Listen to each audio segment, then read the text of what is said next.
পাপের বোঝা বইতে। সালামু আলাইকুম। সম্প্রতি একটা ভিডিও ইউটিউব বলেন, ফেসবুক বলেন, টিকটক বলেন, সব জায়গাতে ভিডিওটা ভাইরাল। তো আমি কিছুক্ষণের জন্য এই ভিডিওটাতে আপনাদেরকে নিয়ে যাচ্ছি। আপনারা ভিডিওটা একটু দেখে আসুন। ভিডিওটা স্ক্রিনবোর্ডের নিচে দেওয়া আছে।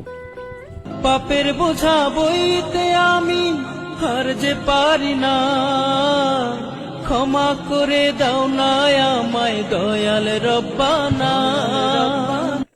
তো সুপ্রিয় দর্শক মণ্ডলী, আমি আপনাদেরকে বলতে চাই যে ভিডিওটা আপনারা দেখেছেন কিংবা দেখতেছেন, ভিডিওটা আসলে একটা ভুয়া।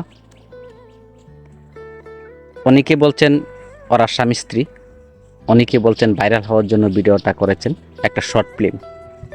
সেটা যাই হোক, ভিডিওটা যারা ভাইরাল করেছেন, ভিডিওটা যারা পোস্ট করেছেন, আমি আপনাদেরকে অনুরোধ করে বলবো, মানুষকে মানসিকভাবে হয়রানি করবেন না। কিছু ভিউয়ের আশায়, ভাইরাল হওয়ার আশায় মানুষকে হয়রানি করবেন না। এরকম ভিডিও আমরা বাংলাদেশে হয় নাই, ভিডিওটা হয়েছে ইন্দোনেশিয়া থেকে। আমি যতটুকু জানতে পেরেছি এটা একটা শর্ট ফিল্ম, শুধু অভিনয় মাত্র। আপনারা কেউ ওটাকে বিশ্বাস করবেন না। যদিও সেটা শর্ট ফিল্ম, অথবা সত্যি হোক আর মিথ্যেই হোক,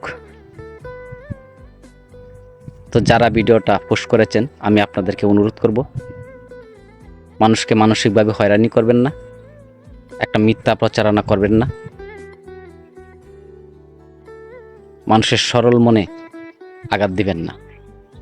তো ভালো থাকবেন, সুখে থাকবেন। আল্লাহ হাফেজ।